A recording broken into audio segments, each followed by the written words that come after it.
Hello, everyone. This is criminal profiler Pat Brown. Always I lose my voice when I start my shows. I don't know why. Anyway, welcome. This is going to be a kind of a different kind of show in the sense that it's public. This is about the Kerry Babies, who, well, there's two of them, and who died in Ireland in, say, 1984. So it's an old case, but a very fascinating case. And since the case, people wonder why I'm doing this public. Well, I had to demonetize this particular show. Just recently, I had my show on JonBenet Ramsey, where all I did was talk about the Netflix show on it, the Netflix documentary, criticizing it. And I had it monetized, and it was monetized for a couple of days, and then they came in and demonetized it. And I said, why? And well, I didn't say why. They don't answer. So I said, give me a human review. And they gave me a human review and said, no. And then on top of it, they took away 50% of the money I had already earned. And it was like, I'm like, why? I didn't even say anything in that show that was concerning, except it was about a little girl. So I can never figure out. It's very crazy over at YouTube that they can't seem to get their act together as far as this is exactly what causes a problem. So you break these community rules that they have, or put out something they consider sensitive. I think my Shenandoah one was also demonetized because I said two words that I guess I said them fast, and they thought they were too different. They thought I said something different, something really crude, and they demonetized it. But YouTubers, we do survive on ads for the most part. And so when our videos aren't 100% demonetized, we don't get any income. So the problem I have is there's some shows I would really like to do. People ask me, please, Pat, do this show. The Dardine murders are one of them. I demonetized that myself from the beginning because I knew they were going to demonetize it. And then I said, please, if you can, give some super thanks or whatever, that would be great, because that will support the show and I can do more shows. I have to demonetize myself. And this is one of them. So I think the fact that this is about two babies who were murdered, well, I'll say that again, not two babies who are dead, one brutally murdered, that I'm pretty sure they're going to, they would not demonetize this one. So the other thing is, if you get demonetized too often, they can take your whole channel down because you're putting up bad content. So I have to be very careful about that. So I just want to let you know that's why I monetized it. And oh, thank you very much, Julie. Thank you. That'll keep this show going. Oh, in Texas, thank you too. Awesome. You're just amazing. Because yeah, it's I never like to do this kind of a thing, but I'm going to say thank you, Stars fan, anyway, because it allows me to do this kind of show. So awesome. Okay, let me just say to all of you who are new to the show, if you have never been here before, welcome. I think I say usually my shows are patron only for the live part. And if you'd like to be in the live part regularly, please do join Patreon. It's below. Click on the link. Otherwise, please subscribe to the channel because I do a lot of different cases. So please do that. That would help. Check the playlist. Click the bell for notifications. Okay, that's enough of that. I want to get to this very, very complicated case. Oh my goodness. Thank you, Dee Dee. And thank you, Molly. Oh, wow. Very, very generous. Oh my goodness. You're just being so kind. Amazing. Thank you. Whew. Okay, that's a good start to my show. Now I'll try to focus. So where am I at? Yeah. Okay, let's get to this. Now, let me show you where I got my information from. I always like to do that because if you don't know where I get my information from, it's not just Wikipedia. Oh, I'm going to read a little bit from Wikipedia. So where did I get my information? All right. There is a Channel 4 documentary you can see if you are in the UK. It's called Murdered, the Baby on the Beach. It's about, let's see, it's over 2 hours, about 2 hours, 15 minutes. It's very well done. If you're not in the UK, you have to use a VPN to get to it, which is what I did. However, if you're not in the UK, you might be able to see this. Catherine told me about this. And so, yes, you can see this. It's probably a bootleg because there's only 5,000 views on it in a small channel. So I'm pretty sure it's bootlegged and they haven't caught up with the copyright issue yet. So this is the same show on YouTube. The link is below, so you can watch that. Very well done. So I didn't have a problem with it. Sometimes I watch documentaries. I'm like, oh my God, I can't recommend this, but that was a good one. And this is a book I read on the case. It's called A Woman to Blame, the Kerry Baby's case. And I got some very good information. When I watched the documentary, I still had lots of questions. And so I found this book, so I hoped it would answer some of them, and it did.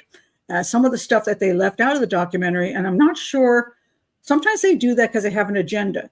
And this documentary definitely had an agenda. It's more of a social commentary than it is a documentary about the case itself and who did what. It's more about what they consider some horrific behaviors on the part of the police in Ireland called the Gardai. That was concerning to many in Ireland, so they wanted to address this. So this is very much of a social commentary in this documentary. I want to say right now, I'm not here to do social commentary. And a lot of people who've kind of reviewed this case and put up a YouTube video are focused on the social commentary. I'm a criminal profiler. I'm focusing on the analysis of the babies that died, how they died, and who might have been involved in how they died, and who is guilty of anything and who is not guilty of anything. I will discuss the Gardai and some of their behaviors, which are really very concerning.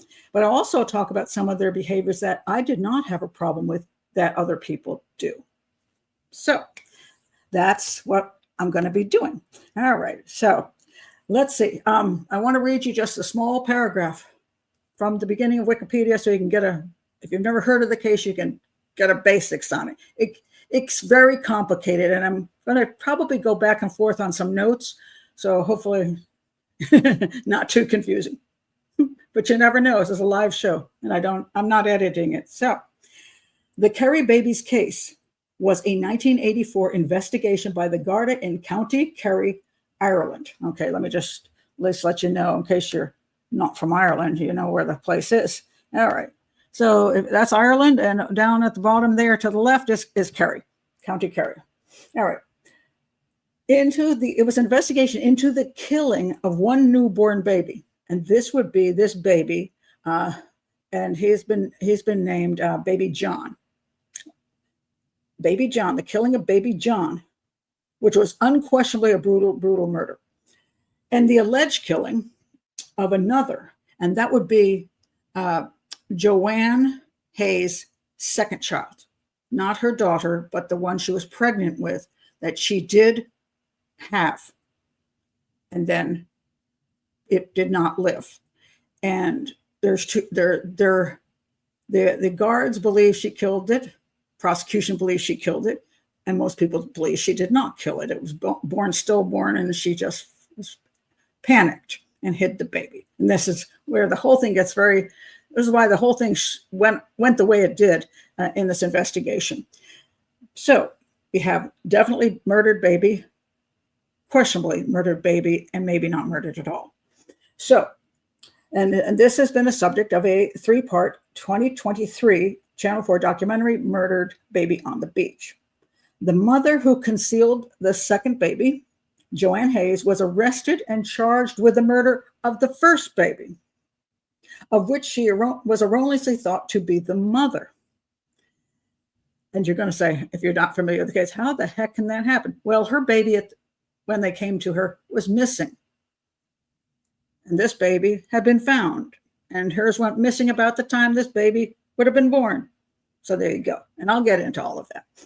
The Gardai were forced to drop the charges 4 years later. And a tribunal of inquiry called the Kerry Baby's Tribunal was launched. Okay. And this is the tribunal. And she says here, it was I who was on trial. Now, the tribunal was supposed to be about how the guards improperly investigated this whole thing and how she was wrongly wrongly believed to be the mother of this other baby, which was proven eventually she was not the mother. So the way they treated her. And so this became a big, huge thing. People came out in support of her in the town. And so it was quite something. The report was critical of the Gardai conduct of the investigations, and it also concluded that Hayes had, but it also concluded, now, they were critical of their conduct, but it also concluded that Hayes had premeditated the death of her baby. Hayes says disputed this finding and no charges were pressed. Just where I said that. They said that she purposely killed the baby, and she's like, no, I didn't. The parents and the killer of the first baby, that's baby John, who was found on the beach, have never been publicly identified. That is true. But I'll get into that later. She did come out on one good side of it. Joanna did, and her family, because she got, 2019, 35 years after the investigation, Joanne and her family, they were awarded 2.5 million euros in damages. So they got finally a lot of money, but many people say, well, but look what the torture they put her through. Okay. And from that point on, I want to point out that she became kind of a hero or martyr, I don't know which one you want to put it, for a lot of women's rights. So she's unwittingly, she didn't want to become this face of women's rights in Ireland, but apparently she did.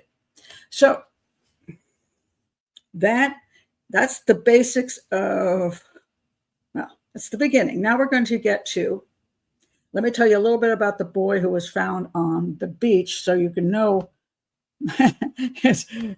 who is what in this saga. And again, my whole point is to analyze what happened to the babies, not so much the social stuff, okay? But the social stuff was huge in this case. Maybe I do want to mention this. One of the things during this inquiry, they asked a massive amount of questions about her sex life, and that she was only questioned by men, so there was kind of, it looked like a woman is sitting there on the stand for hours and hours and days. I think it was days, 5 days. Was it 5 days? And anyway, they're just hounding her about her sex life, who she slept with, when she was no longer a virgin, and when she had her periods. I mean, it was all over. It was just obviously humiliating as heck. And people, because this is why people got so angry about the whole case, people were angry that young women and their sex lives are being investigated. Okay, they were very upset about that. Now, I have to say a little bit of something here. If you are a police detective and you are investigating a case that involves a woman who has gotten pregnant and the baby goes missing, there are questions you have to ask, and they're not necessarily going to be pleasing questions. You might have to ask these things to find out what might have happened, who might be involved besides her, and maybe what her character is. And I know people call that character assassination, and they do here, because they're saying here, there was this discussion about fallen women that people are very angry at. Fallen women, not fallen men. Mind, she had, I'm going to get into this too, she was having an affair with a married man. And nobody's blaming him for anything, right? So just fallen women, not fallen men, not her loose behavior, not his loose behavior. And also, so that was a big issue. And also at the time, because of the Catholic Church and a lack of abortion, they also brought this up. Like there was a famous case of Anne Lovett. She was a 15-year-old girl. She went to a grotto in desperation, as for prayer, and she gave birth to a stillborn child in the grotto. And she died during that time too. And then her sister committed suicide. So there's a lot of emotions wrapped up in this case as to how women were treated at the time. People believe that things have improved greatly. And again, I'm not from Ireland. I'm not here to talk about how whether misogyny is still bad or still is getting better. I'm not here for all of that. but it does play into some of the issues here. And yet I will say some things that people have overstated when it comes to this case. And so I will get into those, but let's go to the boy. Let's go to the little boy. And the one found on the beach that started this whole thing. All right, so I'll check this. I'll just go grab into some of the comments. Delaney, actually many people have asked this question. How can you murder a stillborn? Technically, you cannot murder a stillborn. If the baby is dead, the baby is dead, and you're not responsible for doing anything after. You could mutilate the body afterwards, but you can't kill a stillborn. This is absolutely correct. But that is, Mrs. Ryan, thank you so much. You're all just great. It makes me be able to do these kind of shows, and I can talk and I can discuss the things that happen to the babies, because otherwise you can't say those. And I guess I should have given the statement at the beginning of the show. This is very sensitive. Okay.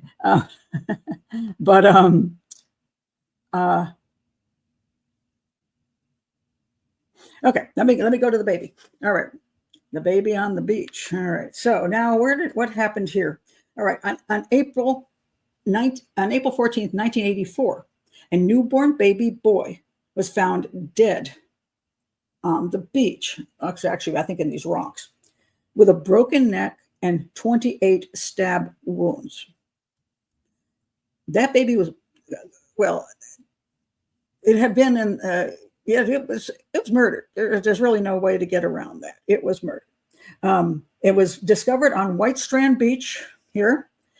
And I'm going to work on by the way, as I mispronounce things, sorry, Ireland. The body was discovered on White Strand Beach at Caherciveen, County Kerry. You can put a thumbs up if I say it right, so I don't keep saying it wrong. Or you can put a thumbs down if I screwed it up. Caherciveen, County Kerry. I think I have a picture of the location of this. Okay, here you can see right down there at the bottom, Caherciveen. And when you see where you see Abidorni, and I'm not sure I'm pronouncing that right either, a woman, Joanne Hayes, from Abidorni, approximately 80 kilometers, which is 50 miles away, who was known to be pregnant, was arrested. All right. Now, how did this happen? Okay. First of all, I want to point this out. If I can find where I put it. I'm going to have to scoot around a little bit here. All right. Okay. I'm working on pronunciation again. In the area, okay, this is where she was. Okay. Let me go down here. There's another little map. Where's my map?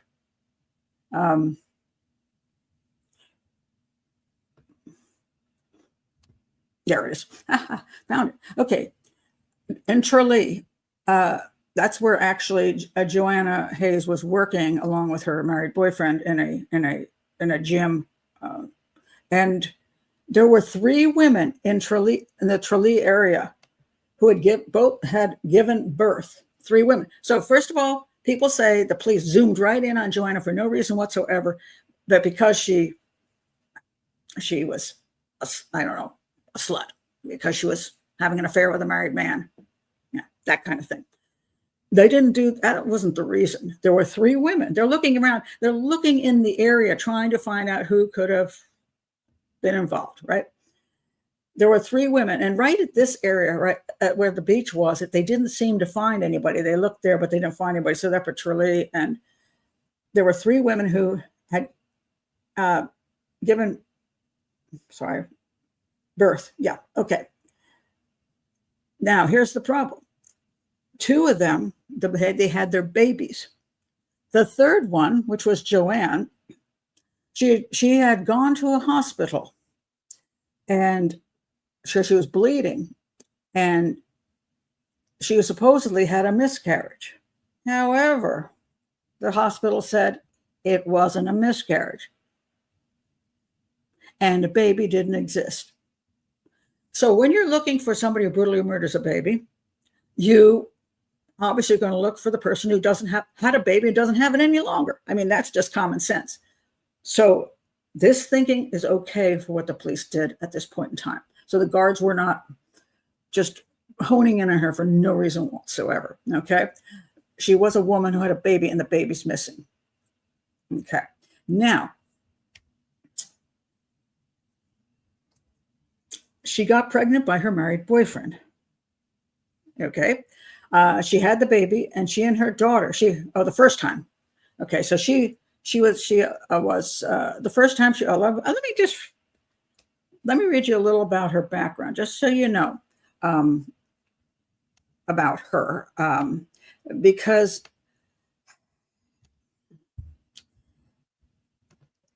she met her boyfriend, well, the married man that they were both cheating. He was cheating on his wife, and she was cheating with him. Okay. They met at the gym.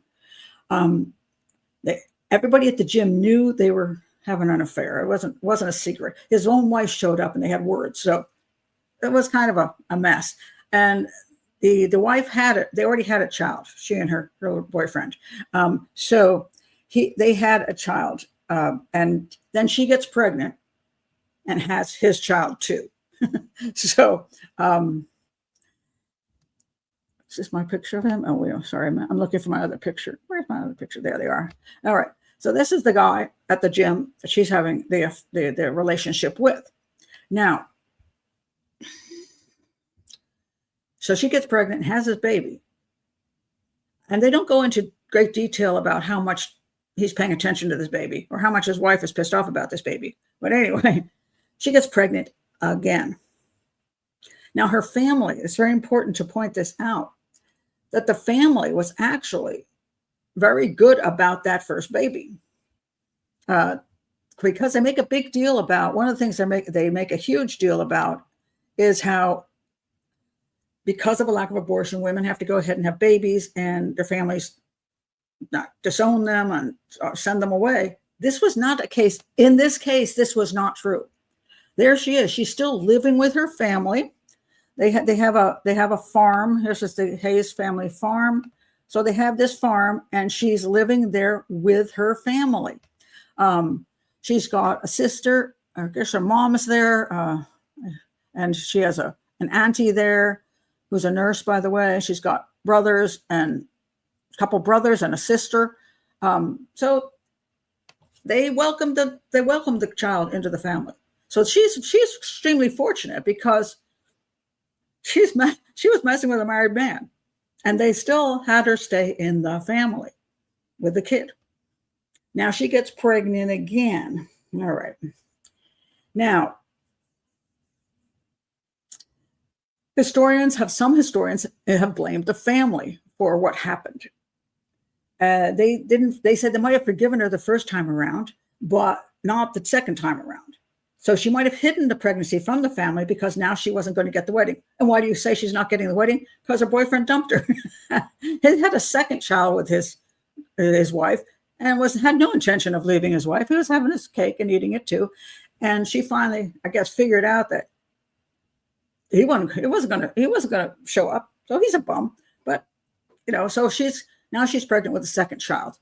I want to talk about whether the family knows that they didn't have any clue. Now, in the family, you've got her mom, you've got a nurse, an aunt that's a nurse. I don't see any evidence that she was overweight. Everybody at the place she worked knew she was pregnant again. There's no big secret. So there's no way they did not know. I mean, she was with them the whole time she went through the first pregnancy. So, once you see somebody who's been pregnant, you kind of know how they walk, how they look when they're pregnant. I don't believe for a minute nobody knew she was pregnant. So I 100% believe they knew she was pregnant. They didn't throw her out of the house. She was there till the day the baby was born. So this to me is a pile of nonsense. Okay.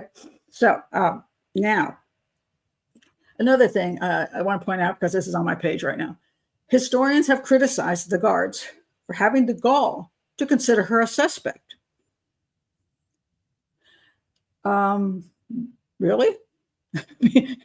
She's a woman. She's the only woman they know in the area that had a baby and it went missing. I mean, I think that's kind of fair that she's a suspect. And they're saying it's because she was that type of woman. Well, let me point out some other things they said they was thought about it. Her people couldn't believe this of the family because they were quiet, decent people. Well, maybe the whole family was pretty decent, but she, on the other hand, had some issues with morals. Not just that she was having sex. She was 25, by the way, at the time this happened. She wasn't even 15, but she obviously had a sex life before the guy that she got pregnant with. So that she wasn't a virgin with him. So she had a little bit of a sex life. I don't think anybody's having necessarily a fit about that. But she goes on and gets pregnant by a married man. And then she keeps on with it and gets pregnant again. Now you could say maybe she was madly in love and didn't have any brains about that. And that's possible. But morally, he was wrong for sure. I always blame the guy more. I mean, the person who is married, shame on you. You're lying to your wife all the time, sleeping with somebody else, maybe bringing your diseases home, and your kids and you got kids. Yeah, he's a bum. I mean, I have no question. He's a crappy dude. She could just be a silly girl, but she had some moral issues. And so when you're looking around at, who might be involved in something where they are involved in behavior that's not, let's say, socially acceptable or even smart, that you don't use birth control so you get pregnant, and then the baby disappears. There's a reason to look at that. And her behaviors were off. As a matter of fact, at the job she was at, she was acting like a fool with him at the job, doing play stuff that people are going, here they go again. And she was even going to lose her job over the fact that her having an affair, and the place is like, hey, this, what you're all doing is just not cool. So she had behavioral issues. So that's a reason to, for them to say, hey, maybe there's more going on. And then there was a thing in the documentary. Well, they were shaming her. Well, I don't know. They're using the word shaming, but while she was sleeping with a married man and had 2 kids by him, her behavior was her behavior. And I'll get into that one a little later. So they talk a lot about misogyny, that she was to be blamed for everything, and not her married lover and not the guards. And I agree with that. Her married lover was a scumbag, and the guards did some stuff which I find unacceptable. However, she's not blameless. Because she got rid of the baby. She had the baby. I'll get into how this all played out. She had the baby. The baby was born. And they said there's 2 sides. One say it was stillborn, and the other say she murdered it. And then she wrapped it in a bag and hid it out in the farm. So she lied about it. She set a lot of this in motion. If she had simply stayed, she supposedly had the baby in a field too, which again I'll get into. So she isn't in the house when she has the baby, and then she hides this supposedly. If she had the baby early and, like, say, in the house, and she went into labor, first of all, they could have taken her to the hospital. Otherwise, she could have had the baby, and if it was stillborn, I don't think there would have been big issue about that. So the fact is, she lied. She hid the baby and she lied, and therefore, when the police came around, it wasn't just that she was a fallen woman, with bad behavior. It's that she lied, and there was a baby missing. So you cannot blame the police for that aspect of it.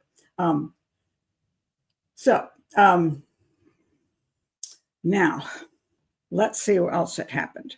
All right, so they do suspect her because there is nobody else at this point to suspect.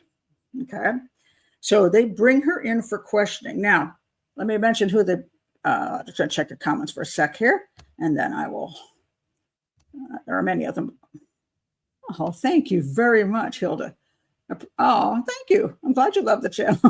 That's nice. Thank you very much. let me see who, let me go down here.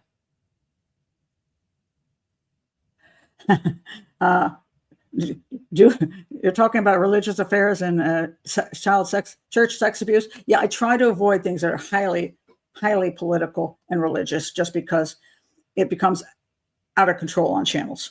It just, and it's not my kind of channels. That's interesting. I read that condoms were hard to obtain and hormonal birth control needed a doctor's prescription for married women only. And indeed, I mean, I don't know all the details in the 1980s as to what her access to birth control would have been. So I can't say. So that there definitely, I mean, there's not that there aren't social issues, but I'm talking about the police issue right now. They're not controlling that, although they're part of it, but they're looking for who killed this baby. The little boy's been stabbed 28 times and his neck broken. And they want to find the killer of this little baby. And the only person who doesn't seem to have a baby that they can find is her. So that's the way it goes, sometimes. They brought in, because it was a local Gardai, they brought in the big guns, because they had issues with her. And they're like, what happened? And they bring her in for questioning, right? And the big guns, by the way, let me tell you who they end up being. This is, let me find it.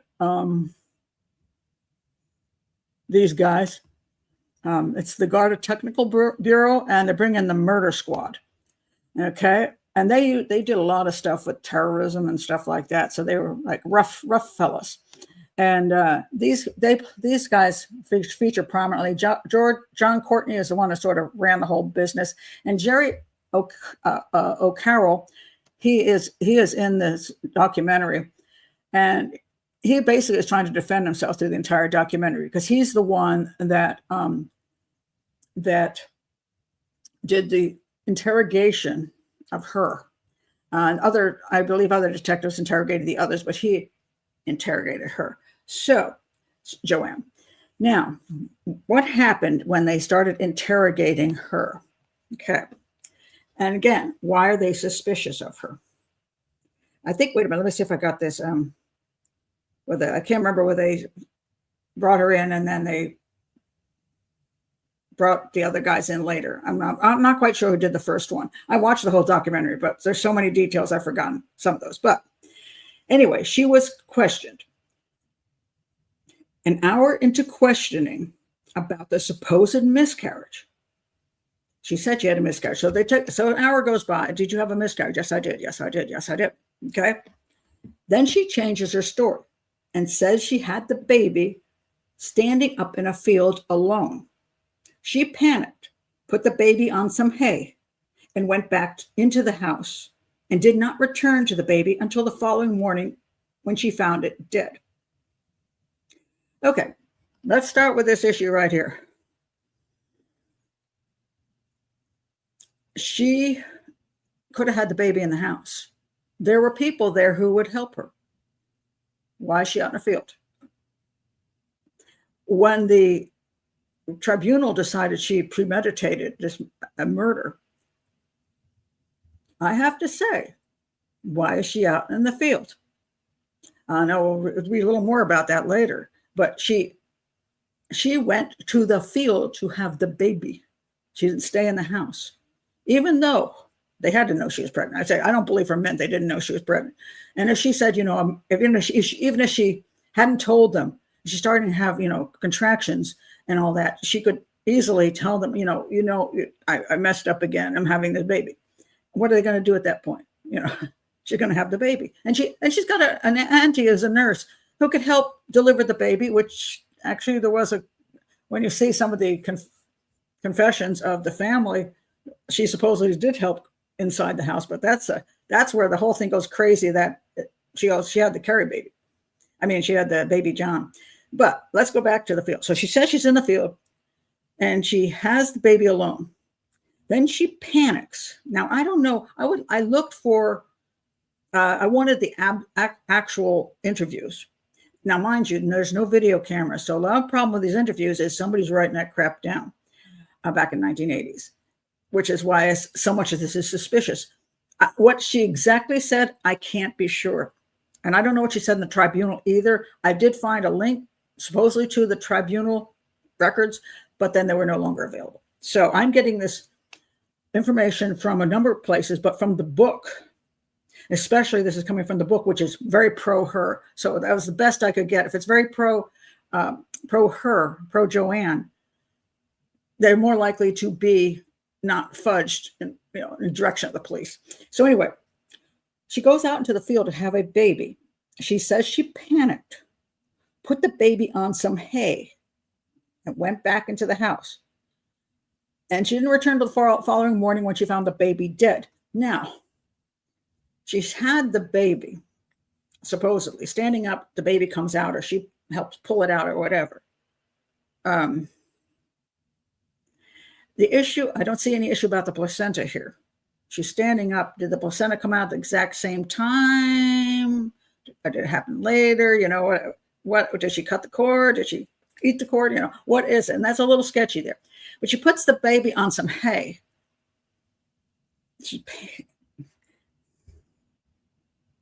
So after the baby's born, she would likely notice if it's breathing or not breathing. She put the baby on some hay.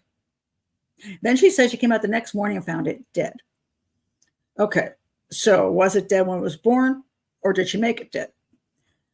But she leaves the baby out there. If the baby was born alive and she left it, didn't kill it, goes back in the house and spends the night in the house, and the baby died of exposure or whatever, since she would be responsible for the death of the baby because she left it abandoned.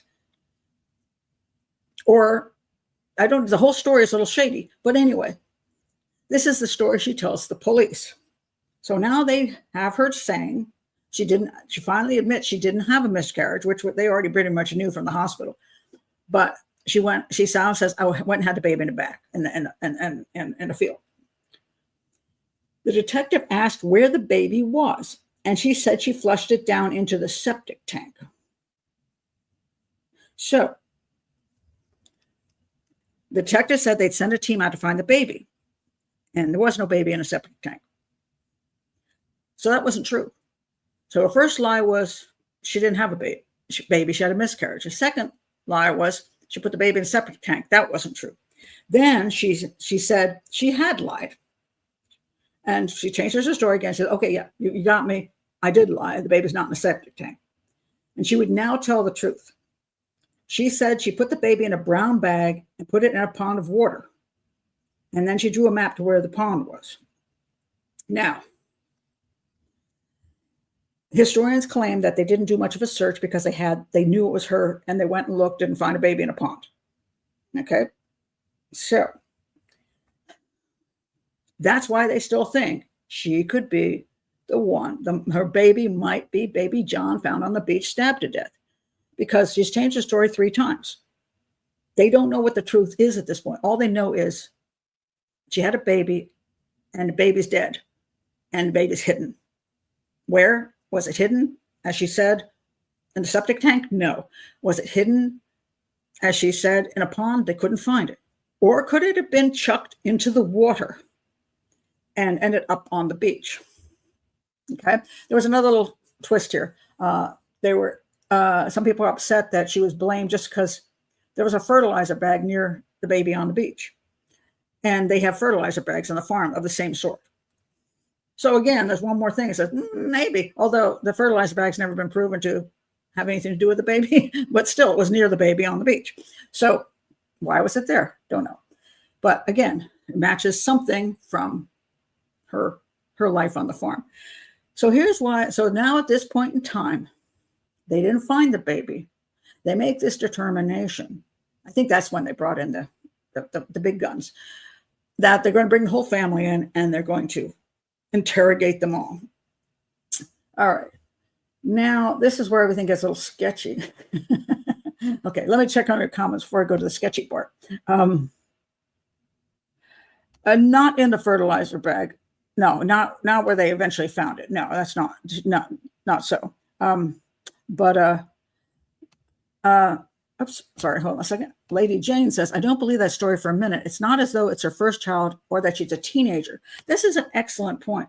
One of the things very interesting to me is that in this whole misogyny thing, the claims are, that they were only looking for a woman. They were angry about this, only looking for a woman, a young woman who,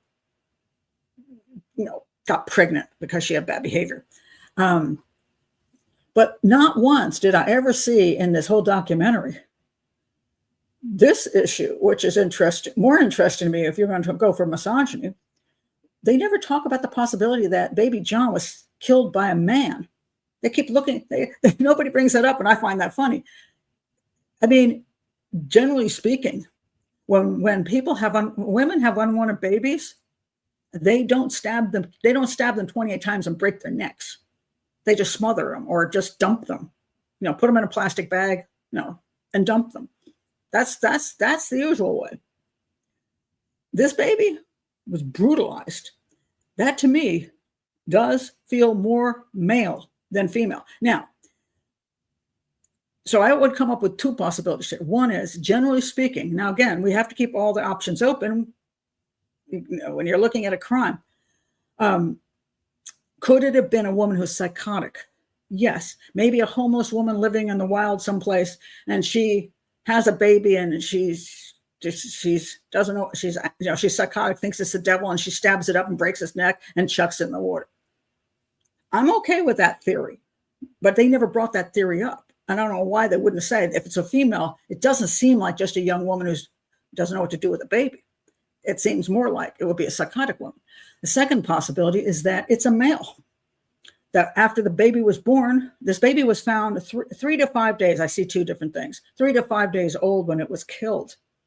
So the baby existed. It had the umbilical cord was cut, tied off near the belly button. So the baby was born. It wasn't born dead. It wasn't stillborn. And it lived a few days at least, and then somebody brutally murdered it. That's unusual for a female to do to her own child who is not psychotic.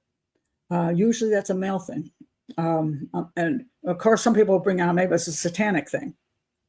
I guess it could be, I mean, we don't want to go into the whole satanic panic thing here, but, could the child have been sacrificed on an altar and because it's so brutalized? Well, I guess if you got some really bent out of shape people, one could look that direction. But I just think it's kind of funny because nobody seems to be bringing up this could be a man who killed the child, just a woman. I think that's odd. Let me see. Angela, I remember this case clearly. I used to travel to Tralee regularly. Oh, okay. I had a woman to blame years back, but I've mislaid it. So please, you're talking about. Oh, okay, now, yeah, I'm glad to be here talking about it. I was, it's such a fascinating case. It really is.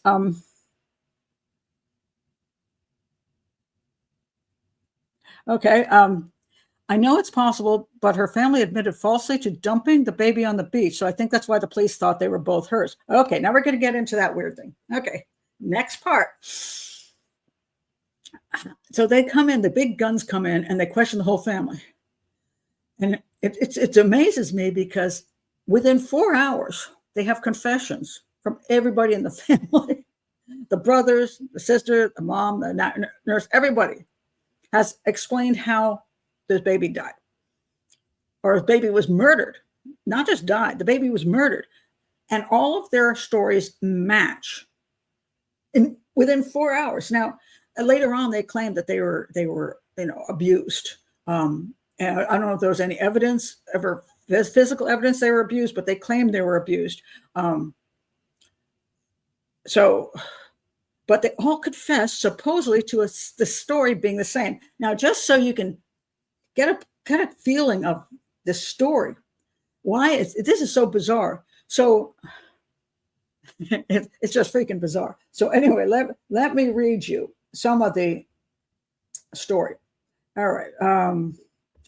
Let's find it here. All right. And I'm getting this from the book. This is where it gets into details. In the show, they will talk about, give a few little things that are similar. But I want to point out the claims here. All right. Hold on a second. All the testimony. Well,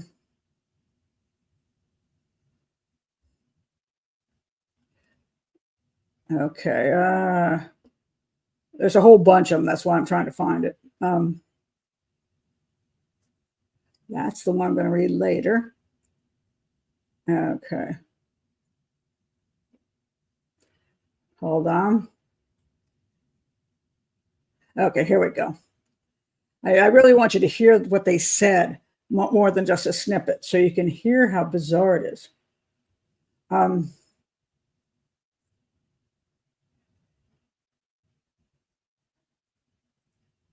Okay, we're going to start with Mary Hayes.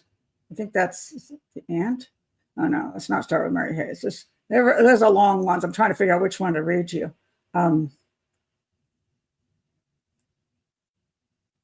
All right. Admission. Okay.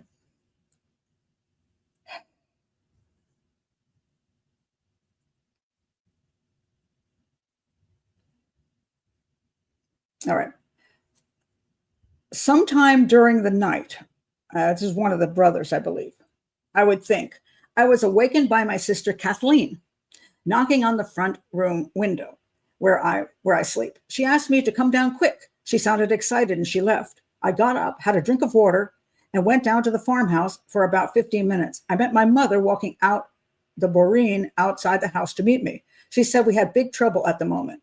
She told me that Joanne was having a child and that Joanne was doing away with the child. She was crying and looked very upset. We went to the kitchen and my brother and sister Kathleen were inside. The two of them were bawling, crying, and they were very upset. I was shattered and I was shaking all over. I sat on a chair beside the table with my back to all the bedrooms. I took a drink of orange to cool my nerves.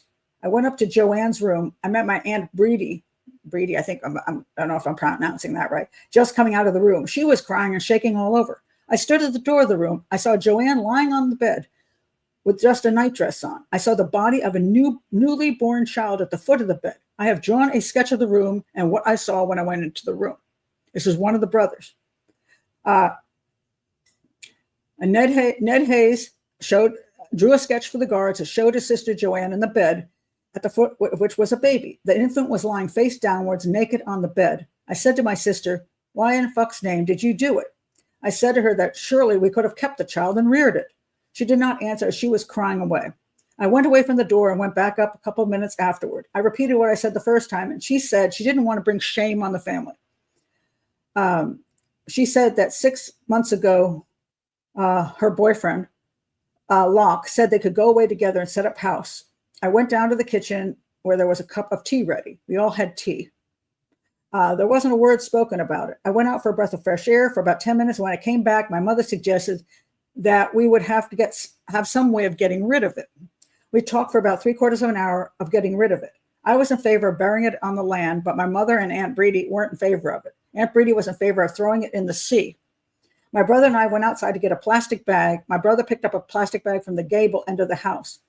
I shone a torch for him to find it. The bag had some sand in it, and then he emptied out the sand. We went to the kitchen, up to Joanne's bedroom. I emptied out a brown plastic shopping bag of clothes I'd found. We each caught a leg of the infant and put it headfirst into the brown shopping bag. As we lifted the dead infant, I could see blood on its chest. It was stabbed in the chest. I couldn't see how many wounds were in the chest. When we placed the dead infant in the brown plastic bag, Joanne asked to be left alone in the room with the child for a few minutes. Both of us went back to the kitchen and left her alone for about 10 minutes. We laid the bag containing the infant on the floor beside the bed. When we returned to the room, she was on the bed, turned towards the wall. The brown bag had been rolled close so that the infant was not visible. We opened the gray fertilizer bag, which was a 0730, which is the type of bag was on the beach, wider, and each caught an end of the brown bag and put it into the gray bag. I have on this date been shown a gray fertilizer bag and a brown shopping bag from the beach, and Detective Sergeant Dillon by Detective Sergeant Dillon, and they are similar to the ones we used that morning. When we placed the brown bag with the infant into the gray bag, my sister Joanne asked again to be left alone with her. And it goes on and on with him. Okay, and they decide to go to Connor Pass. I thought that would be the best place, and they got out of the car and then chucked the baby into the water. And one brother says the other one chucked the baby, and that sister was supposedly there one time, and that gets very confusing. But I'm not going to read all of that. Now, I do want to read you what Mary Hayes said.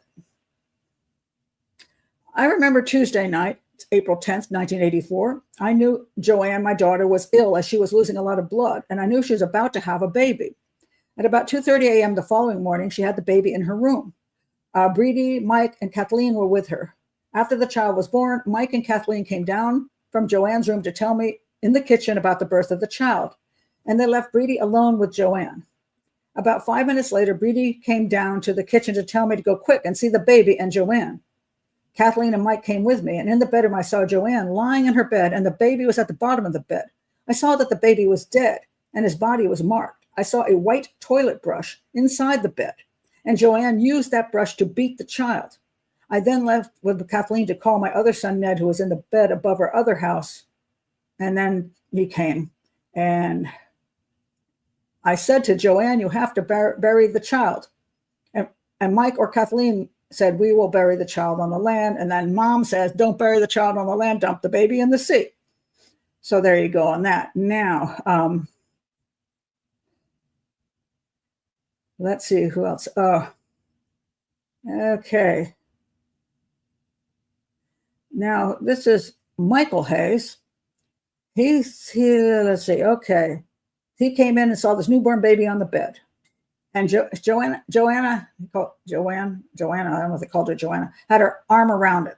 The bedspread was wrapped around the baby. The baby was alive and crying. I got a shock when I saw another baby there again, although I didn't know, because I didn't know she was expecting. I stayed a few minutes in the room. I didn't say anything. My aunt was saying something. I don't know what she said. I left my aunt in the room and went out to the kitchen. My sister Kathleen, who had stayed in the same room as Joanna, was also in the room.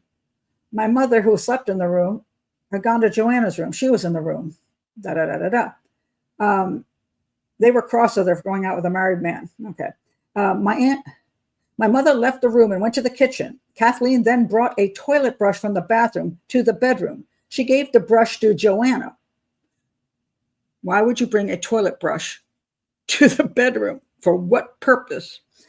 I was standing at the door. Kathleen went into the kitchen and got a kitchen knife from the cabinet in the kitchen inside the back door. It was a pointed knife and had a rough blade and a brown timber handle. She gave it to Joanna, who was inside the bed.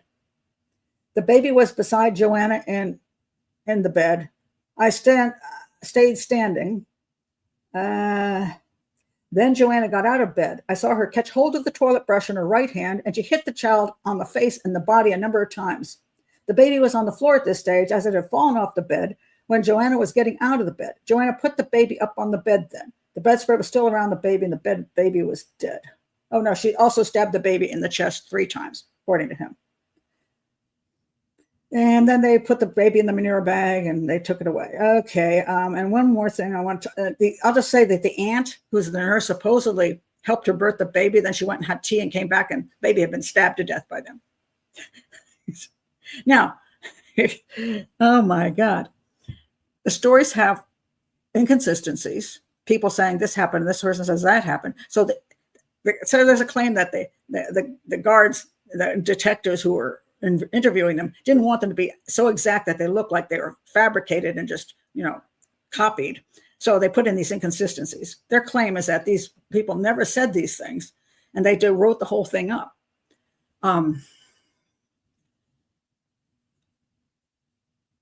It's really weird because it's just 4 hours. I mean, it's bizarre. I mean, first of all, they're all telling the stories.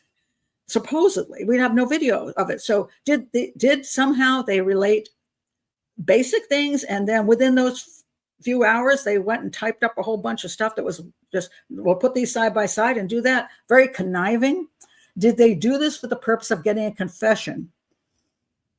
Okay, a confession out of Joanne. Is that the purpose? Because they came in a few hours later and they did this.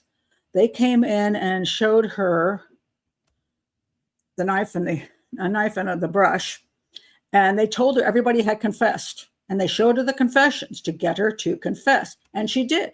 She said, now she claims, she tells a slightly different story too. So she goes to the toilet. On the way back to the bedroom, I picked up the white bath brush. Well, now that makes a little more sense, that she went to the toilet and there she saw the brush and she's going to come back and beat the baby. I like that better than somebody bringing her the brush. And I went to the cabinet in the kitchen and picked up the carving knife with the brown timber handle. These are, okay.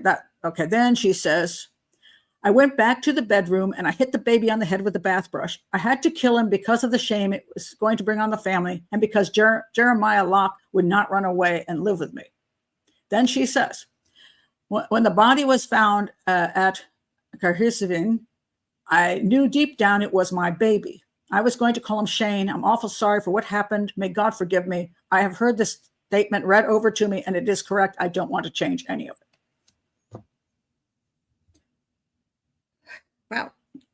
Wow. She said that she was threatened that she would lose her other child. She'll be, if she didn't confess. The other people in the family said they were beaten or abused to get these confessions. And I honestly do not know what happened behind the scenes. So one of two things happened. They really all did tell this story.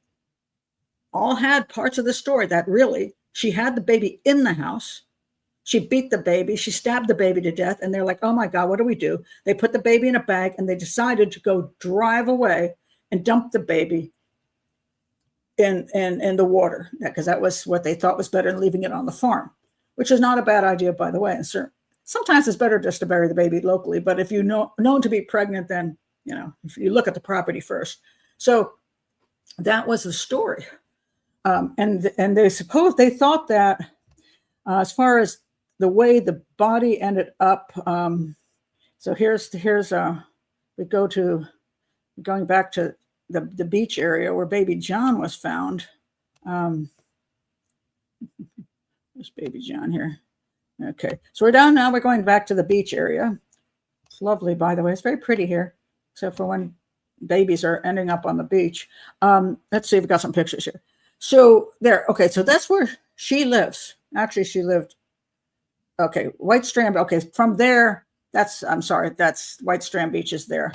Okay, Aberdorney is where she lived. And so then the concept was that they dropped the baby quite far away from that beach, and it traveled, hold on a second, see if I can find the pictures of where the body traveled to, or if I lost those. I forgot to bring them over. But anyway, not so important. But the body, like, if they dumped it in the water, how it ended up on this beach is the question, because they had to go a long ways to get there, and it was kind of like unlikely. So that is now at this point, they send her to the prison, women's prison in the area. And then something else happens that's very interesting. And I'll just look at some of your comments before I get to that. All right. So I've got to find my other page here. So I've got so much here, it's hard to find. All right. Okay. Check some of your comments. Oh, that's interesting. Victoria says, I'm in Ireland, and the story I always heard was she was a teenage girl taken advantage of and given birth alone and scared in the field, and her family found out and killed her, killed him. Never knew the real story. I'm sure those things go around like that. Yeah, that's what the police actually thought in the beginning, that she was some young teenage girl, and that might have been what happened. But yeah. So, all right. Then what happens is now the thing is, after she gets sent over to the prison, then this happens. It gets more and more bizarre by the minute. So, okay, sorry, I want to go to this picture. Yeah, here we go. Okay, now she's over at the prison. She calls her solicitor and says she says she told her sister Kathleen exactly where she put the baby in the pool of water. Okay, so now she's saying, okay, I can actually tell you where the baby is. Kathleen knows that she can find, if she finds the baby's body, she can save her from the murder of baby John. True. She and the family search, and they find the baby on the farm. The Gardai were contacted, and they went and found the baby in a ditch in a bag. So now they did find the baby on the farm. Now, I think it's interesting. They say ditch. That's different than a pond. So when people claim that they didn't do a proper search, I don't know that they did originally, but also if she gave them a map to a pond that nothing was in, I don't know the facts of that. Then there's a reason why they thought she's lying again. And baby found in a ditch. Maybe it was a water ditch, but still not quite truthful. But anyway, they found the baby, right? Now, they found the baby in a bag, but the baby had no marks on it at all. So obviously, if this is the baby that she had that night and killed it, or it died, it was a stillbirth, why is everybody telling a story about how she stabbed up the baby and they threw it into the water? Because that story is blown away. That makes no sense at all now. However, they still can't figure. Now, this is what's weird. Either at this point, they're desperate to pin this on the baby John on her anyway. The baby on the beach is still desperate to pin it on her, so that they caused them to. They made up this. The Gardai actually made up completely phony confessions that matched each other about the stabbing of the baby. And they had the family do that. Now, if the family, there's two things here. Either they made the family do that, and therefore they're just crooked as hell, and she never had anything to do with baby John, which at this point, you'd think that would be the end of it. Okay, let me show you what happens next, because it's crazy. Okay, so now they come up with the concept that, she could have born twins. So you see, she had two babies that night. One of them she buried on the farm. The other one she stabbed up and they dumped in the sea, and it floated over.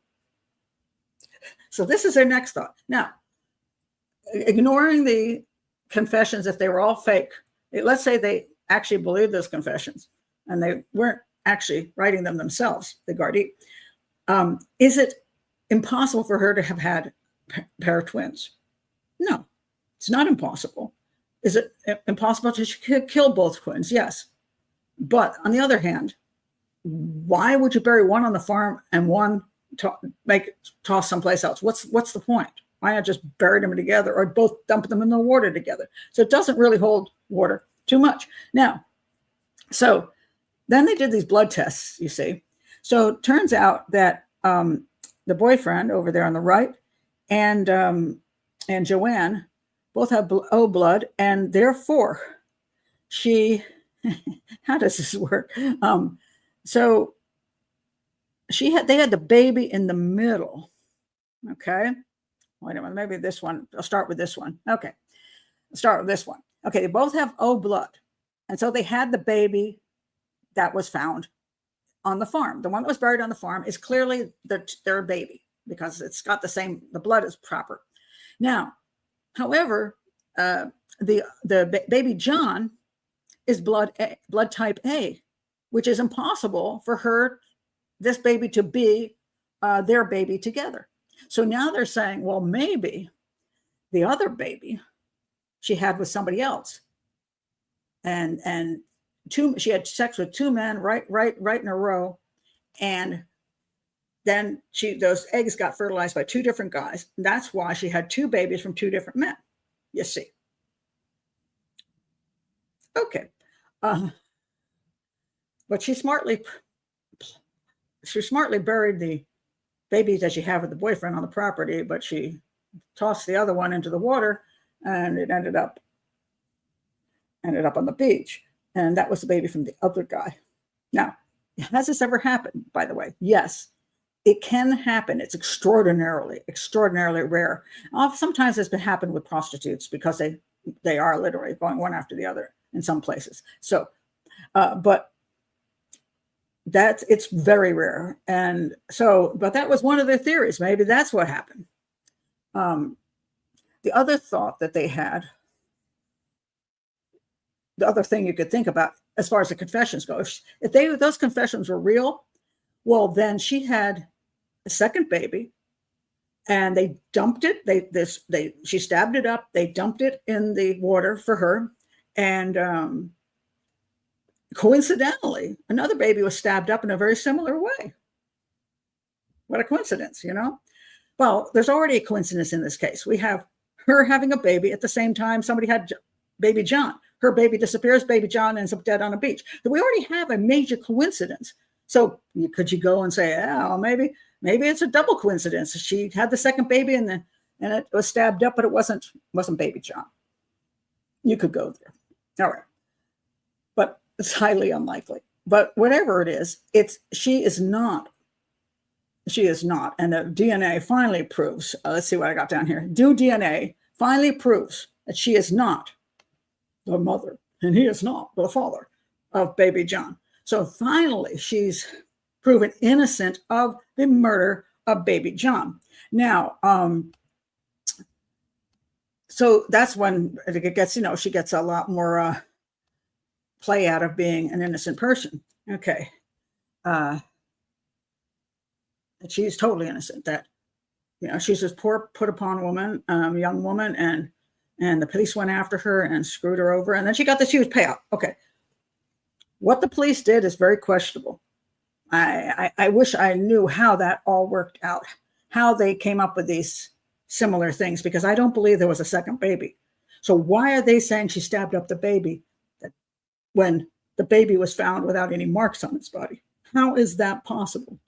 So I would have to think somehow they created these, the Gardai created this murder team, the murder squad created these confessions to get her to confess, which she then did in a very similar way. So, but it was all done, this all happened in 7 hours, which blows me away, because usually it takes a lot longer to get a whole bunch of people to, I don't know how much they confessed to, though. They may have not confessed to any of that, and they just added it all in. So nobody ever confessed, except maybe she did at the end. Who knows? Because she lies a lot. She does. She lies a lot. So she did not kill the baby on the beach. She did not birth the baby on the beach. She didn't kill the baby on the beach. It had nothing to do with baby John. And before I get on to what might have happened to baby John, let me address how innocent she is.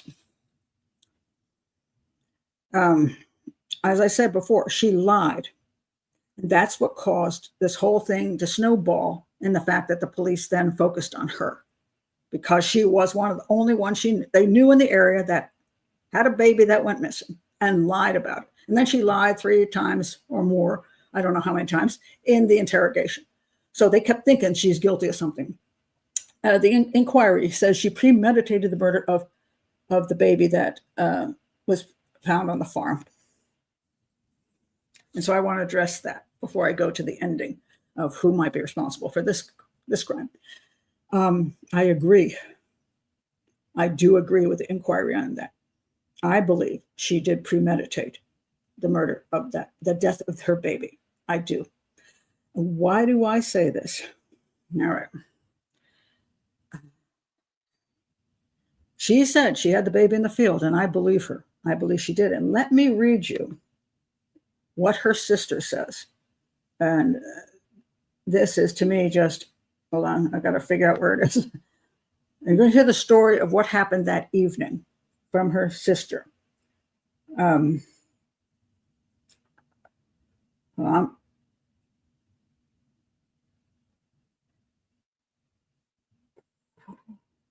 Hold on, it's going to take me a bit to find it, because there's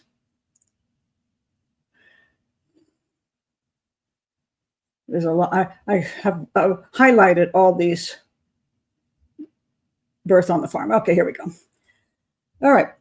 Joanne Hayes spent her day off of work, getting in and out of bed, complaining of stomach pains. Joanne said she was going outside. Now, this is her sister saying this. Going outside for a breath of fresh air. She was feeling hot and had been stuck inside all day, and it might do her good. Kathleen, that's her sister, who I think knows way more than any of them. Kathleen doesn't remember what stage in these proceedings her mother went to bed. She remembers that after Joanne went out, there was nobody in the kitchen. Kathleen stayed a while in the bedroom with Yvonne. Yvonne? Okay. And then she went to an empty kitchen. She opened the front door and peered into the darkness and saw nothing.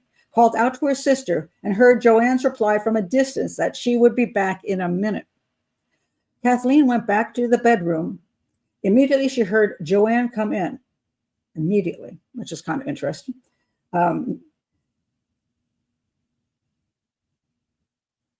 She returned to the kitchen, which divides the bedrooms from the parlor and the bathroom beyond. Joanne had continued on to the bathroom.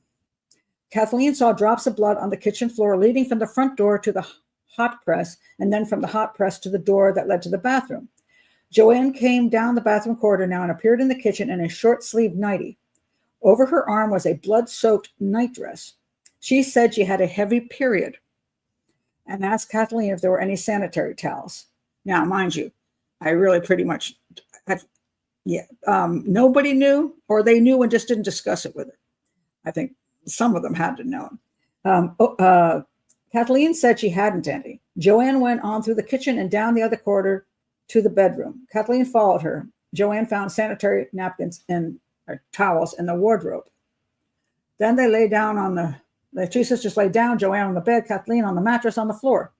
She waited in the darkness for Joanne to speak, for Joanne to confirm what she suspected, that she had just had a baby out on the farm. There was silence. Eventually, Kathleen fell asleep. Okay, wait a minute. Let me stop here a second. So your sister comes in with bloody clothes, and you suspect she had a baby out there, and you go to sleep. You don't go look for the baby? What? So then Joanne says she got up at dawn, about 5:30, and went out to where her now dead baby lay. It was in a pile of hay about 50 yards from the house, close to the place where she had given birth. She saw for the first time that she had had a boy. It was night, so okay. She placed the baby in a brown paper bag and then in a plastic shopping bag, went down to the bedstead that acted as a gate, climbed over it and into another field, went to the end of that field to where the river was, and hid the body of her child under a bramble ditch near the river in a pool of water that had overflowed. Maybe that's the pool she was talking about, but it's an overflow. So she returned to bed and fell asleep. When Kathleen woke up that Friday morning around 8 o'clock, she went and helped Mike in the milking parlor. Then she woke her mother with a cup of tea. Then she told her mother that Joanne had a miscarriage during the night out in the field. All right. Kathleen brought Joanne a cup of tea. Joanne got up around 10 o'clock. Kathleen saw her take a pair of tongs from the range and go out of the house. She stood at the front door and watched her go out in the field and out of sight. Kathleen went down the field a little too. I did not know what I would find there. Well, I guess she's finally going to look for the baby. But I said I would go down and maybe I would find something. She found 2 pools of blood in the grass. Under the hay nearby, she saw a plastic bag. She lifted the hay and the bag with her foot, and gravel poured out of the burst bag. I got afraid and I went home. She was afraid she'd see a baby. Because even if she miscarried, there would be a baby, right? Joanne's mother got up and saw the drops of blood on the floor. She spoke to her daughter, and Joanne lied to her mom because there's a lot of lying going on here, and that she had that she had a heavy period, and there was no discussion. That's when then she hemorrhaged through that day, and that's how she ended up at the hospital. Okay. Here's my problem with Joanne's story.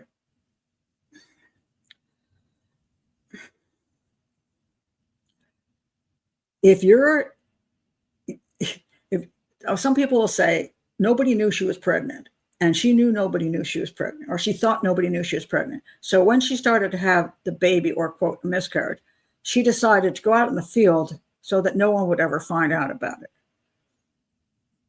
And then she just come back in and say she had a heavy period and no one would ever look for that baby. So that way no one would ever know she was pregnant. But according to people who work with, they all knew she was pregnant. And her sister's already saying she's having labor. And then people know there's a women there. They know what labor looks like. There's a nurse there, her mother's there, and her sisters. They don't know what labor looks like. So they're suspecting that she's in labor. But she chose, instead of saying to them, look, I got to go to the hospital, which she didn't say. I don't know how many people had home births. I don't know where she had this baby. But I mean, I'm a home birther, but you know, a lot of people, most people go to the hospital. So I don't know what the situation there is. But there was no midwife I heard of lined up or anything. So normally people that start having labor pains go to the hospital. She didn't go to the hospital. And she didn't have the baby in the house, where if the baby had been born there, they already knew, and she probably knew they knew. So she has the baby in the house and it's stillborn, then they would just wrap the baby up and contact the authorities. I don't know what you do in Ireland about that, but there's usually some methodology about that. Now, the other theory is that she could have had the baby in the house and it was stillborn, and they wrapped it up and didn't want to let anybody know so that they wouldn't find out she was pregnant. So they went and hit the baby. That could be the other theory. But she's already had one child out of wedlock. So I don't think it's going to be like, oh my God, now everybody's going to think we're trash. I mean, you know, they've already had this one baby, and probably people around go, yeah, we know about her. You know, she's got issues. We already know she's messing around with a married man. They already know her character. So she has another baby. It's like, it'll be that kid in the family. You know, we got that one. She just does things that aren't too bright. But so they could have done that. But here's what I think. I think she didn't want that baby. I think she'd been dumped. She didn't want they didn't want the other next baby to have to deal with it. And she made the choice, because that's what it seems to me. It doesn't seem to me she had the baby in the house.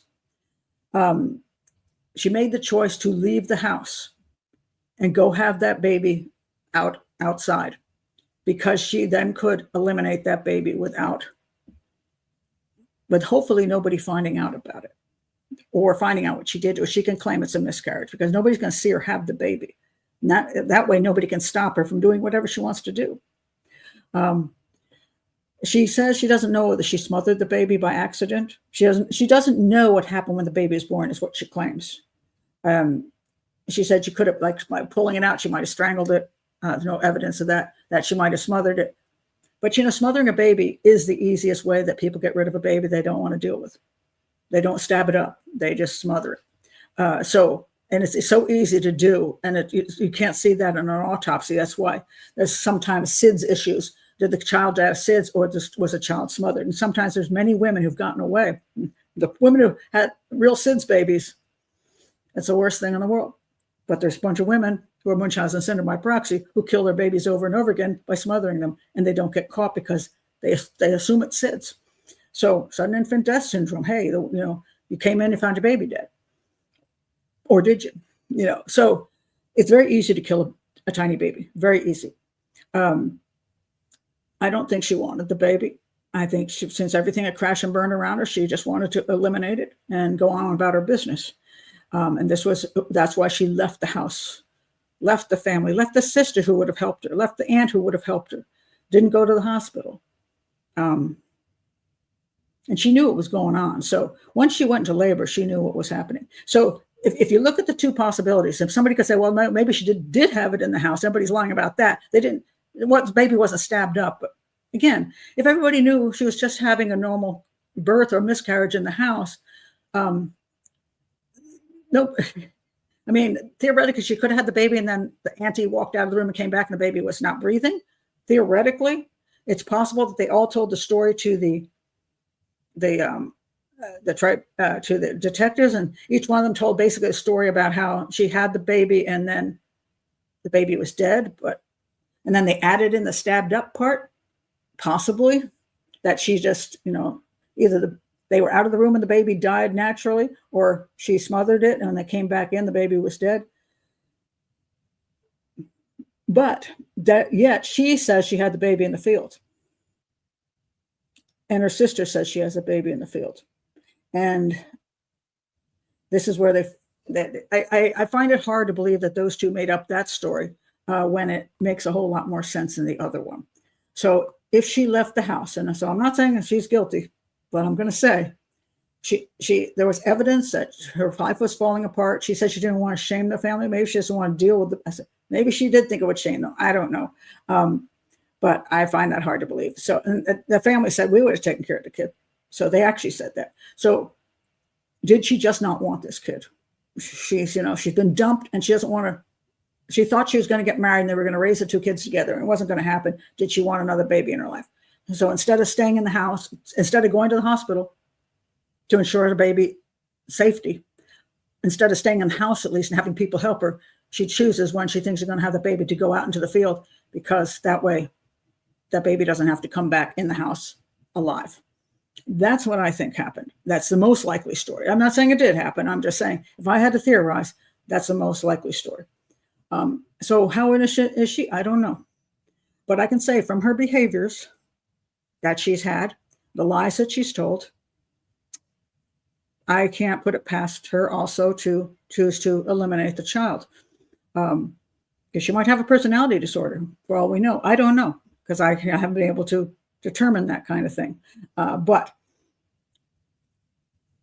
it's just, there's a whole bunch of strange stories. And when people tell a bunch of stories, it's really hard to tell where the truth lies. Let's see, I'm looking to show you some of your comments before. Nancy says she hid the pregnancy. I don't know how much she hid it. Hid the birth and let the baby die because it was unwanted. Possibly. Her story is the fact that she doesn't ever tell a story that is believable in the sense that the baby was born. She seems to admit to some extent that something happened to that baby and it wasn't born dead. I mean, she's in the field. I mean, she could have sat there with the baby for a few minutes just to see if the baby was alive. But she doesn't say she did that. So either she just left it to die or she smothered it, possibly. What happened with the placenta and the cutting of the cord, I do not know. There was a weird thing where the sister claims she took, the heck was this thing about the tongue thing? The tongs.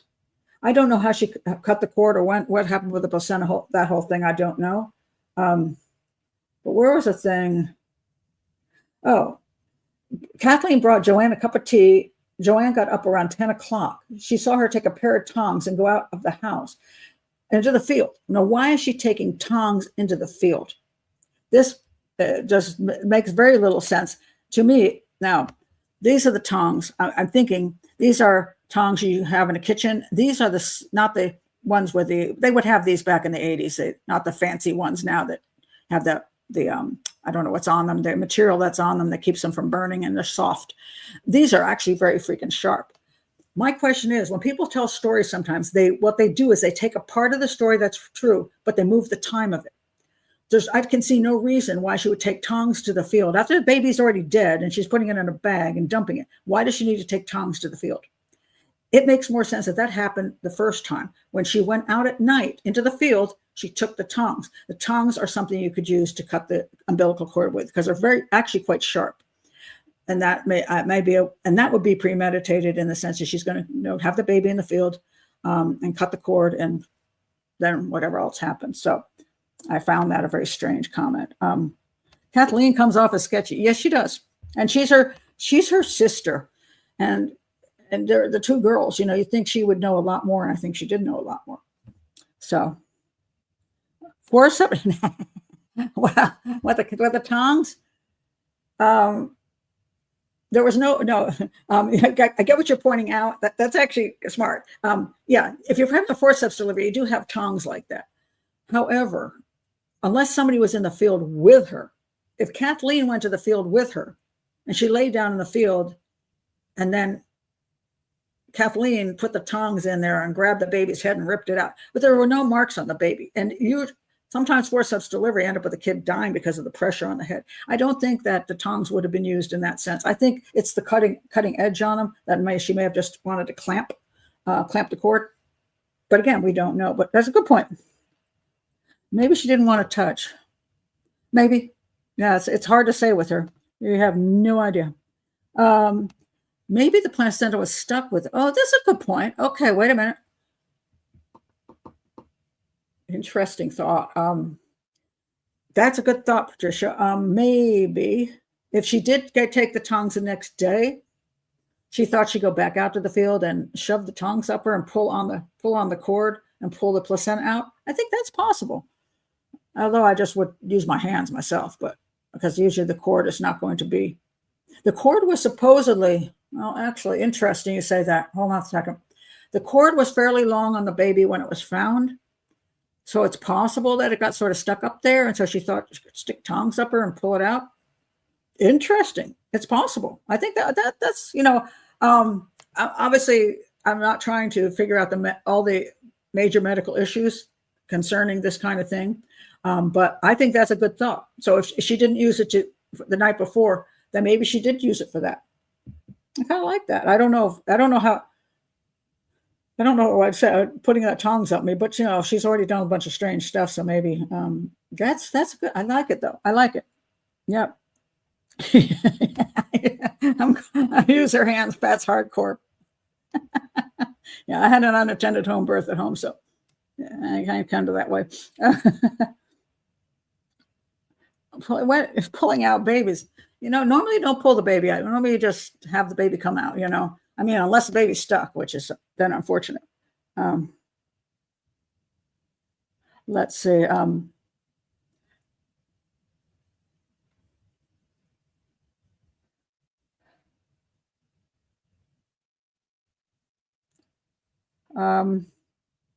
Okay, let me see what this, okay.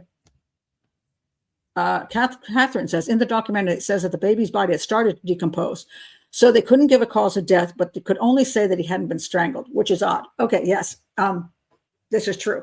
So their doctor, one doctor said that there was just no signs of any damage to the child, but yet it had been somewhat decomposed at that point. So would decomposition cover up something? It's possible. I don't know who to believe on that one. I can't see the autopsy reports. And again, there's two different views on that. But proving anything. Now, she said she might have held it by the neck when she's pulling it out or whatever. The thing was coming out. She's standing up, she claims, and pulling it out. She could have grabbed it by the neck and accidentally killed it, theoretically. What bothers me is that what seems to be what the tribunal was saying, that premeditatedly she went out to have the baby away from any kind of care, either hospital or family, in a place which is, I mean, we all hear about the stories where, a woman is working in the fields, back in the day, and she'd be, doing something like, if it's, picking some kind of fruit or cotton or whatever, flowers or whatever she's doing in the field as a job. And then she goes into labor and she just, goes over under a tree someplace, has the baby and puts it, wraps it up, puts it on her back and continues working in the field. And we hear about that. So, there's some tough women in this world who do go out in the field and have a baby. And there's people who have babies very easily. Some people have, you can go on a whole thing on that, wow. So, there's people teenage girls have gone to the bathroom, and the one girl went to the prom and went in the bathroom and had the baby. I'm like, geez, that simple? My God, I'm thinking back to my labors, whatever they were, 17 hours, I'm like, how does that happen? But I do know people have had their babies very quickly. And some people, depending on the circumstances, have the baby, and the baby was young, the baby was early, then the baby's smaller and easier to come out. So, because the sister seems to say, she went, I'm just going to the field. She's like, okay. And she's back in a second. I'm like, wow, she chucked that baby out of her body. I mean, it's like, wow, that's pretty good. So maybe she said she panicked. Maybe she had that baby and well, she had to cut the cord somehow. Somehow she did, because she came back in the house. And unless the placenta came out with the baby, which, that can happen, obviously, because a baby is born, and the reason you cut the cord is so that you eventually separate the baby from the mother. But there's sometimes you can make the choice to not do that. You can wait for the placenta to birth itself, and then the placenta is still attached to the cord and the baby outside of a female body. So, and then you eventually remove, cut the cord off. The placenta off and cut the cord. So it can be done that way. But So theoretically, the placenta could come out with the baby. I just don't know. Again, we don't have details of that. So in theory, usually it takes a while for the placenta to come out, but again, baby was young. And so did she just rush out there, have the baby, and then run back in and say, oh, I'm having a bad period, and her sister bought that one, but it's kind of suspicious. And she went out and got rid of the baby and came back. Don't know. Did the sister know? Did the sister help? I don't know. So all I can say at the end is, as far as her baby goes, I find it rather premeditated for her to go out and have the baby away from family, unless she didn't want the baby. Can I prove that the baby wasn't born stillborn? No, I can. But her choices certainly didn't help the baby's survival. That's all I can say. So I can't prove she murdered. That's why she never got a charge that she murdered her own baby, because you couldn't really prove that. She premeditated, went out there and possibly smothered it or just left it to die. We just don't know. But I will say that I understand a great deal of compassion for her and what she went through after that and all what the family went through. But her lies were the thing that snowballed everything. And when I have a thing against people lying, and people always say, well, they have a reason for lying. But when she did that, I mean, they can't blame the police in the beginning for what happened. Now, what happened in the interrogation, I don't know. I really don't understand all of that, and because I don't have the information on why they came up with these, what happened with all these matching confessions. What happened in the tribunal seems overdone. They're supposed to be looking at the Gardai and trying to figure out whether they screwed up, but they ended up absolutely treating her like, quite frankly, trash during that, because it was no longer an investigation to see whether she murdered her child or this child. That really wasn't the point of the tribunal. So I'm not quite sure why they did what they did, but that's why she ended up with a huge amount of money eventually, and became a bit of a celebrity and a martyr for and a poster child, for a poster woman for women's rights. Now, let me move over to this. So the end of the story, which is not ended yet, is this. What is it? Okay, so now remember they came up with sorry, wrong place. What the heck? Where did that come from? It's in the wrong place. Sorry. Okay, so they got the new DNA to help to hunt for the truth about baby John. So they knew it wasn't her, and the DNA they did a whole familial thing, looking for. First, they just went out and nobody matched, and then they later on, when they got better DNA, then it led to an arrest. Now, so when they exhumed his body, baby John, they exhumed his body and got good DNA, because the first round didn't work. They didn't find anybody, and then they exhumed it, and it's a familial match. They claim is possibly a sibling of baby John. Now, they ended up arresting. We're bringing for arrest. Well, they did arrest a couple, a man who was in his 60s and a woman who was in her 50s, and they supposedly had met in the 80s, and they were still together. So this is very interesting. I don't know who these people are. They've never given their name. No, it's been in no media who they are. But supposedly, they brought them in for questioning, and they willingly gave their DNA. And supposedly, I'm using the word supposedly just because I don't have absolutes on things. Supposedly, their DNA came back as a match that they were the parents of baby John. Now, what's interesting in this case is that they were a couple. At the time they met, they were a couple. Now, we don't know whether they were a couple and they were from two households, Romeo and Juliet, and their households would be horrified if these two got together. We don't know as a couple whether one of them was married at the time and one of them wasn't, and it was this kind of thing. But then the baby was gotten rid of, and they moved on with their whatever happened. But they are a couple today. I don't know if they're married. I don't know who they are. I don't know what kind of lifestyle they live, whether they're poor, whether they're wealthy. We don't have any idea. Now, what's interesting is they kept them for 24 hours and they released them. And this is in 2023. And now it's 2025 and nothing has happened. So here they finally get the DNA. The DNA finally supposedly matches this couple. And they're not charged with anything.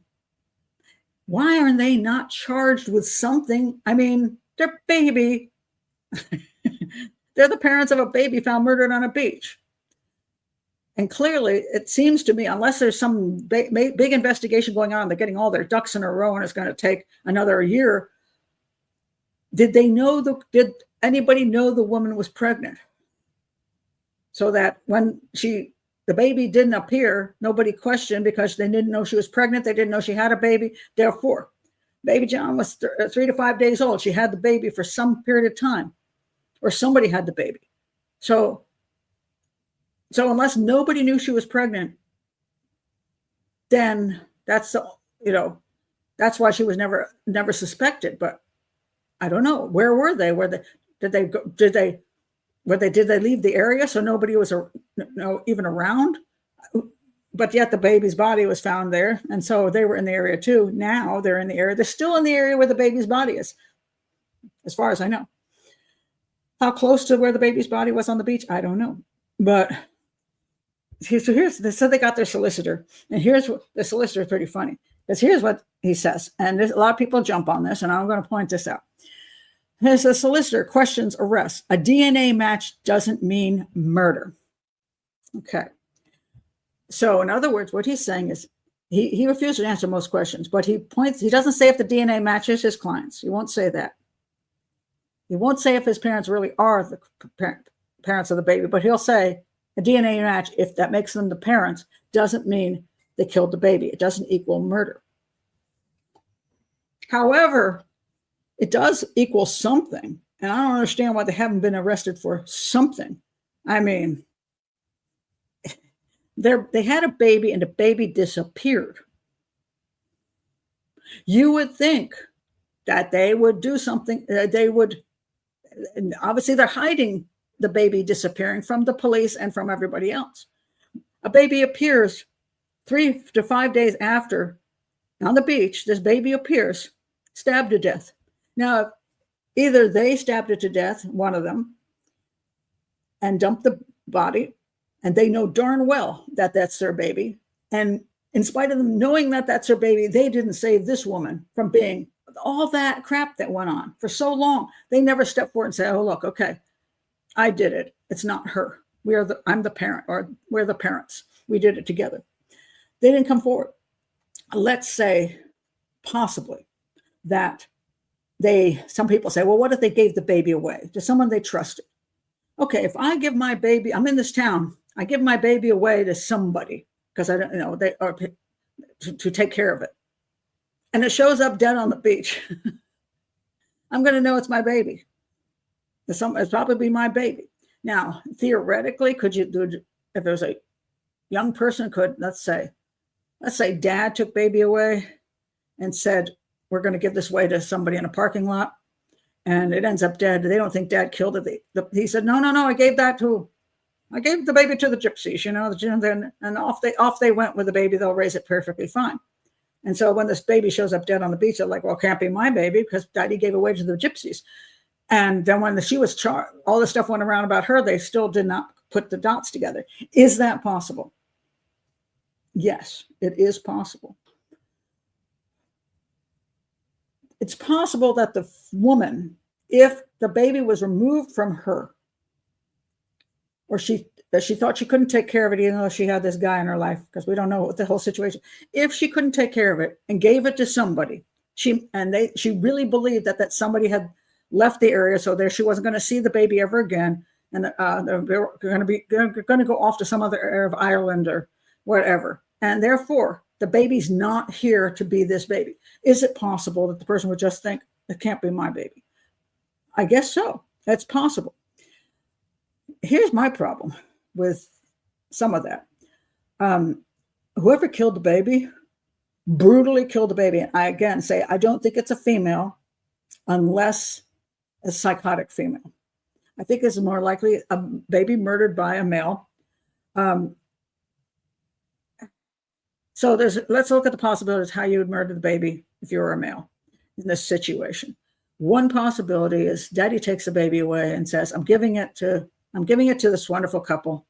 They're taking it away. But he takes it away himself and kills the baby himself. because he has no couple to give it away to, and he just dumps the baby on the beach. He's done. He's not a very good grandfather. Is that possible? Yes. And he just lied about giving the baby away. Is it possible he gave the baby away to a person who was terrible, and that person had the baby for a day and decided, I can't stand this stupid baby? Possible? Sure. That it was a satanic thing? Sure, I guess you could throw that one in there.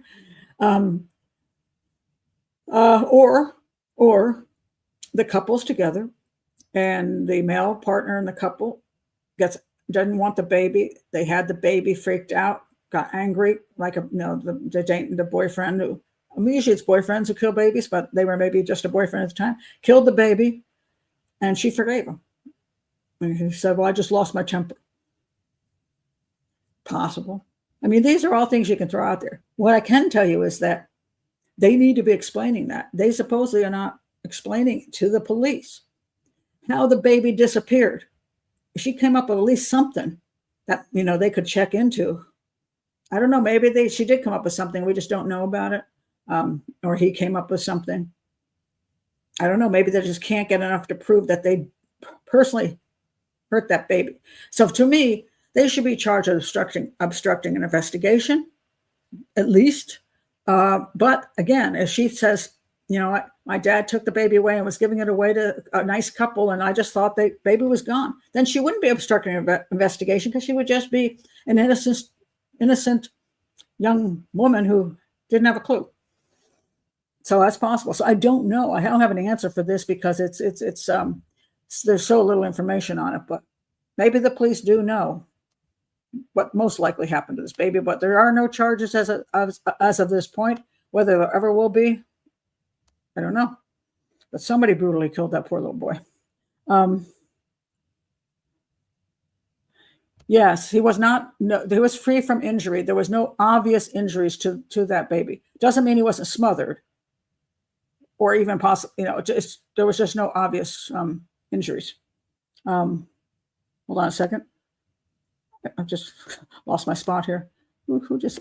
This was just one. Oh, wait a minute. Oh, we evil, aren't you? How do I do this? Well, that's weird. I can't.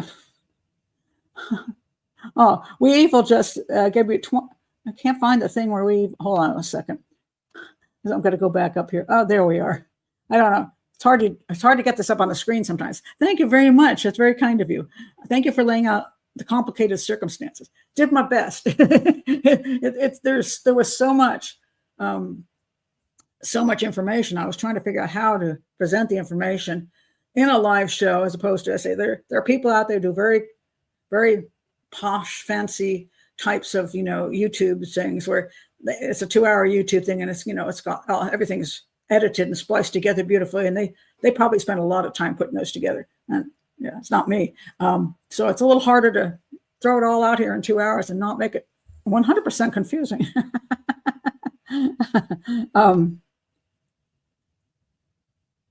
Let's see. So no, there's no prosecution, because for whatever reasons, they're saying they don't. I guess they don't have proof that they murdered the baby. That's what the solicitor is saying. They don't have proof. And I don't know what behind closed doors. Again, these interrogations, I don't know what really was brought forth in them.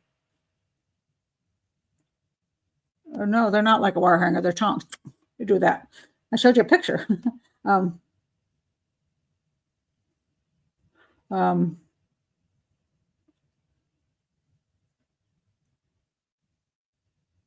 Somebody's coming in late. If you come in late, you're going to miss a whole bunch of stuff. You might want to just go away and come back and watch it later. Hello, Annabelle. As I used to say it, like my granddaughter's named Annabelle, but that's spelled differently. I'm Irish heritage. Do you think substance abuse may have played a pattern? I've heard nothing about substance abuse at all. So I don't know. Outside of a little bit of alcohol, I haven't heard there was any big substance abuse problem that I know of.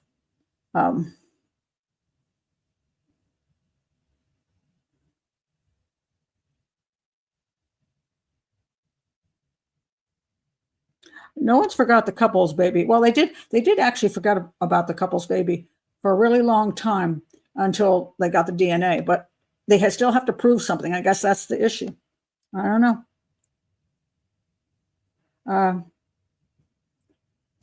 Thank you, Mary. No relation to me, in case you're wondering.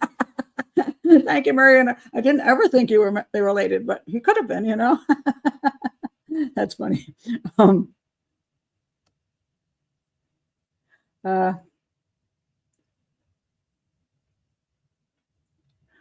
Oh, thank you very much. So anyway, I think that's I think I've covered most of what I can possibly cover. I'm sure I'll come back later and think, oh, I didn't share that with you guys, because I say I had so many notes, it was ridiculous. But just trying to keep it all together was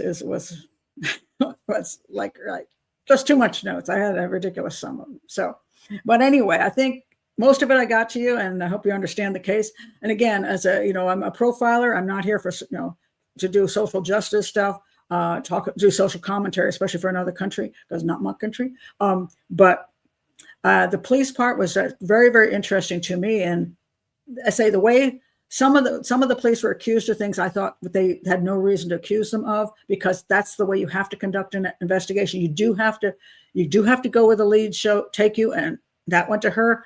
She lied, so that was a problem. Her behavior was a problem. So they had a reason to look at her. And when they didn't find the baby originally, now maybe they did a shoddy job at that. I don't have proof. Maybe that was shoddy. Maybe she said it was in a pool of water, and they're looking for a freaking pool of water where she said and it didn't exist, because the pool of water was temporary and disappeared, and the baby was really in a ditch. They just didn't see it. Possible. And so, but you know, again, the inquiry seemed to be pretty abominable. But again, I can't read everything that was said, so I'm getting the viewpoint of a documentary. But so I would say, I think they did some things right, the police. I think they did some things wrong. But she also is not completely blameless. And people want to say she's totally blameless. She's not. Your behavior and the fact you lie causes problems. And you made the guards think you killed your baby, and that in the beginning it could have been this baby. It could have been, until they found the baby buried, and it wasn't this baby. Now, maybe if she had been truthful from the beginning and said, I went out and the baby, I had a stillborn baby, she could have lied about that. If it is a lie, I had this baby and I thought I was just miscarrying, and then the baby came out and it wasn't breathing, and I freaked out, and I buried the baby in the yard, and they went straight there and found it. And I don't know why she couldn't have taken them to the spot. Was she refusing to do that? And they're having to go out and search. Why can't she show them where the heck she put the baby? I don't understand this. I don't know if I missed something somewhere, but I didn't see anything about that. But theoretically, if she had told the truth from the beginning, they went out and found the baby. The baby had no marks on it. They wouldn't have even thought about this.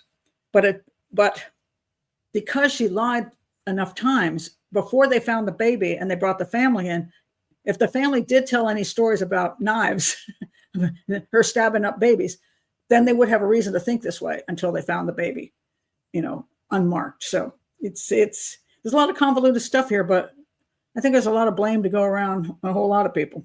So not just the guards. Well, thank you, Lady Jane. Yes, Happy New Year to you all.